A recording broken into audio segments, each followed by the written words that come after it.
Le paysage, au-delà des écosystèmes qui s'y trouvent, donne à voir la diversité et la complexité des relations que les sociétés humaines ont tissées avec leur environnement. Dans ce paysage, certains verront la désolation d'un processus de déforestation, tandis que d'autres voient un espace humanisé, diversifié et hétérogène, propice à la cohabitation entre les humains et la biodiversité. La biodiversité correspond à l'ensemble du vivant qui comporte à la fois des espèces animales et végétales, se développant dans des milieux différents. Au sein de cette biodiversité, il y a à la fois les espèces emblématiques, les espèces qui sont connues du grand public, qui ont une certaine esthétique, mais il y a aussi toutes les autres espèces que l'on peut aussi appeler espèces ordinaires, qui sont moins visibles, moins connues du grand public, mais qui assurent tout autant de fonctions écologiques et qui sont tout autant nécessaires au fonctionnement des écosystèmes. Et parmi cette biodiversité, on peut en trouver qui est favorisée par l'humain. C'est notamment le cas de toutes les variétés créées par les sociétés paysannes afin d'assurer leur alimentation. On parle d'agrobiodiversité. Au sein des paysages humanisés, donc, se côtoie à la fois la biodiversité dite naturelle, mais aussi la biodiversité que les humains ont pu créer au fil du temps. Bien souvent, les sociétés humaines modifient les paysages naturels. Elles les façonnent en fonction de leurs besoins, de leur culture, des milieux physiques comme le relief, le climat ou bien encore la proximité d'une route et d'un village.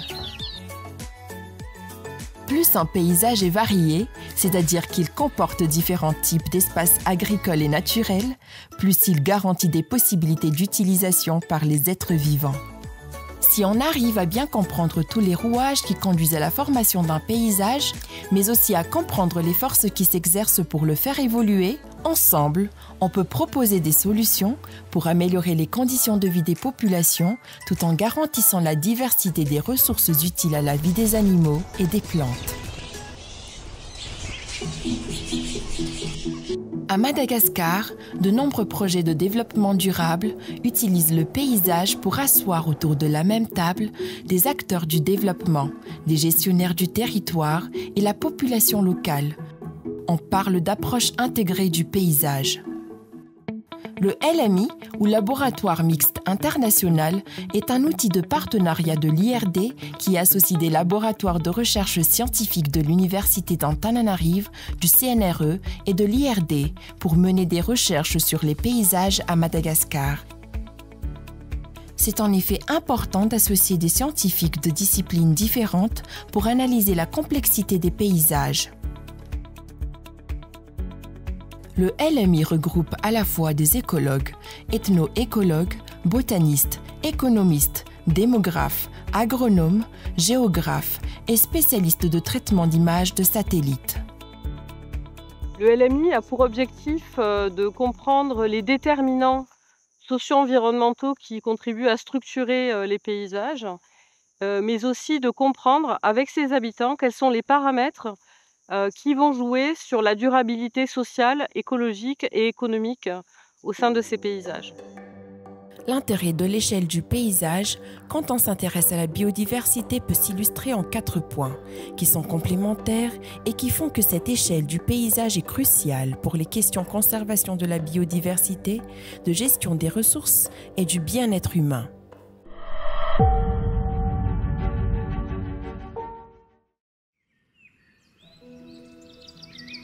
Dans la forêt de Tapia des Hautes-Terres malgaches, la forêt est aussi le lieu de vie et d'activité de la population.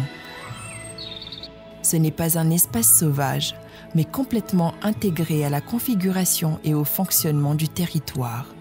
Elle est source de produits alimentaires, de bois de chauffe et de bois d'œuvre, de plantes médicinales et aromatiques, ainsi que le siège d'un artisanat emblématique lié à la soie sauvage. Cette forêt est complètement intégrée à d'autres composants du paysage, comme les cultures de bas-fond, les rizières, les cultures de pente que sont les tannettes, mais aussi des cultures, des plantations d'eucalyptus ou d'acacia, voire des zones de savane, qui forment l'ensemble du territoire de cette population.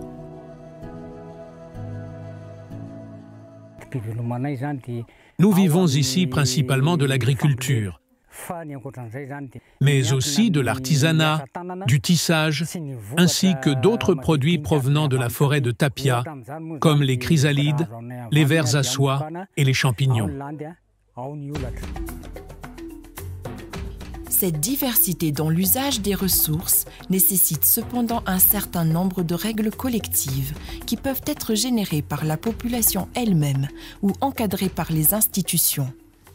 Les villages à proximité de la forêt perçoivent celle-ci comme bien plus qu'un espace boisé.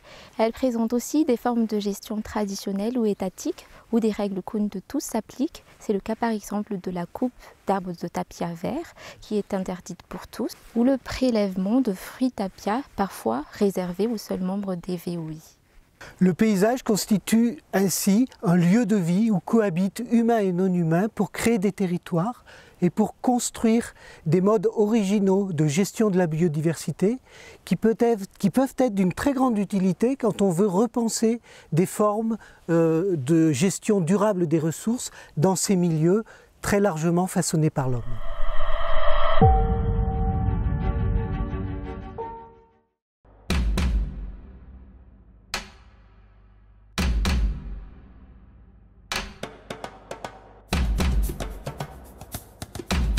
Dans bien des endroits, les contraintes du milieu forcent les populations locales à s'adapter.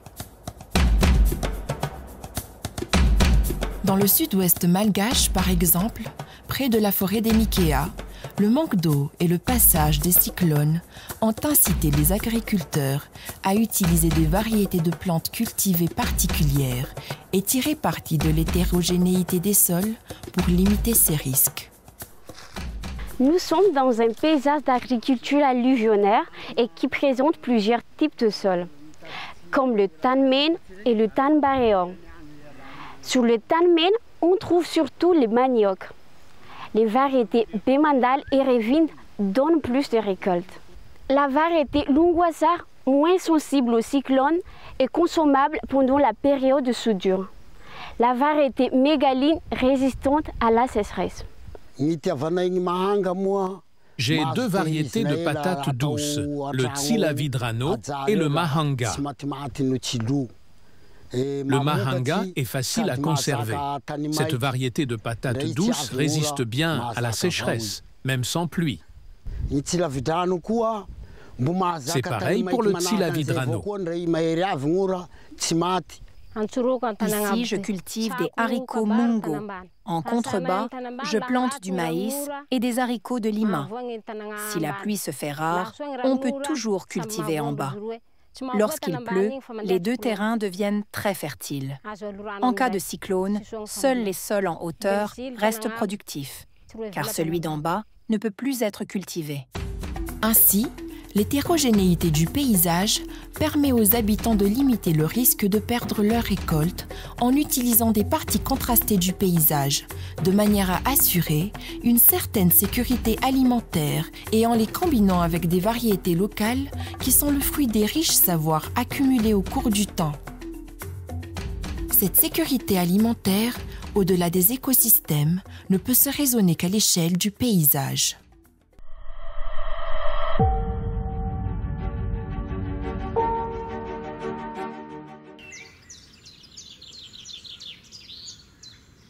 Dans les paysages, les forêts peuvent être naturelles et sont donc très riches en biodiversité ou artificielles, plantées par l'homme et formées par des espèces importées à croissance rapide comme les eucalyptus. Et dans ce cas, donc, ces forêts artificielles peuvent fournir des services et des produits que les gens prélèvent généralement dans les forêts naturelles comme le bois. Donc le bois pour la construction ou pour la production de charbon de bois qui est la principale source d'énergie. Moi, je n'exploite pas la forêt primaire car je possède un champ d'eucalyptus.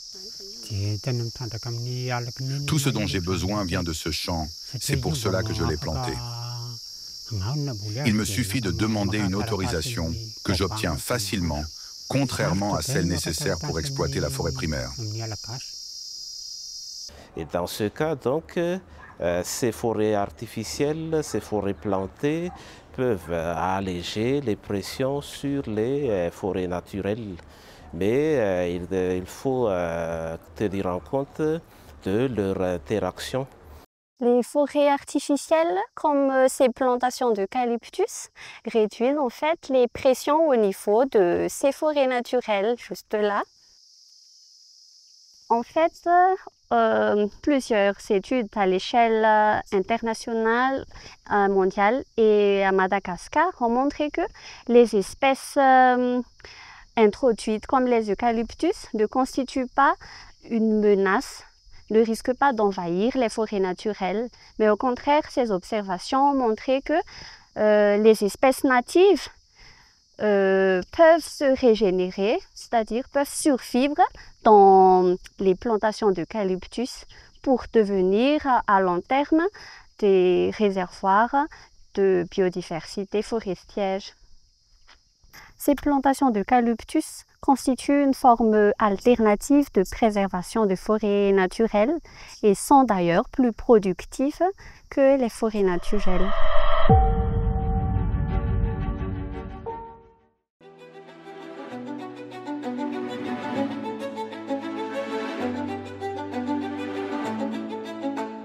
Conserver la biodiversité, c'est aussi et surtout prendre en compte les populations qui l'ont bien souvent façonnée, mais qui peuvent également la mettre en péril.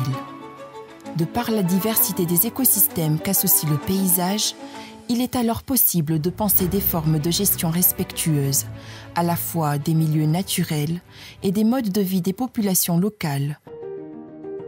Pour cela, une réflexion commune est nécessaire entre habitants et acteurs institutionnels. Dans l'aire protégée communautaire d'Antchem, localisée sur la presqu'île de Katiepi, en face de Majinga, une dynamique de dialogue s'est mise en place. Le site culturel d'Antchem est une aire protégée de catégorie 6. C'est une aire protégée communautaire, donc l'homme n'a pas été exclu du parc. Il y a donc des artisans, il y a des pêcheurs, il y a des agriculteurs qui y vivent. Dans la partie terrestre de l'aire protégée communautaire, on trouve ainsi des paysages de savane, plus ou moins couvertes par un palmier, le sachen, et des paysages de forêts sèches et de mangroves. Se pose alors le problème de leur gestion, à la fois dans une perspective de conservation de la biodiversité et d'utilisation productive. Ici, on est dans le paysage des savanes et du palmier. La question se pose si on veut privilégier des vastes étendues de savane, car l'herbe sert également de pâturage, ou bien privilégier la progression du palmier, qui est très utile aussi pour de nombreux usages comme la construction, dans l'artisanat. Bientôt, les quelques kilos de savane qui sont encore présents auront disparu. C'est l'intervention humaine en utilisant le feu qui permet de contrôler la proportion de surface en savane et en palmier.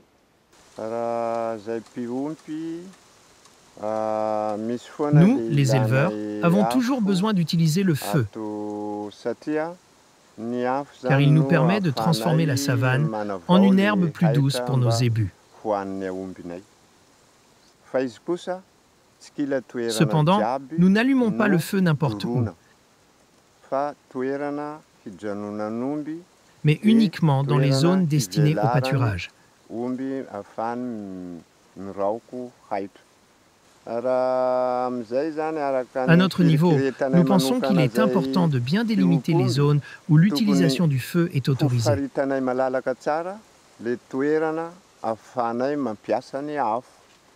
Un zonage paysager a été organisé par l'équipe du projet LMI Paysage à la suite des ateliers avec des représentants de chaque village dans la nappe d'Antchem. 2 cartes ont été produites à la suite de ces ateliers. Ici, par exemple, une carte de paysage sur laquelle on peut identifier les paysages de la mer. Ici, on a les paysages des mangroves et des tannes. Et là, les paysages qui correspondent aux savanes. Et la seconde carte produite était une carte des activités correspondantes à ces différents types de paysages.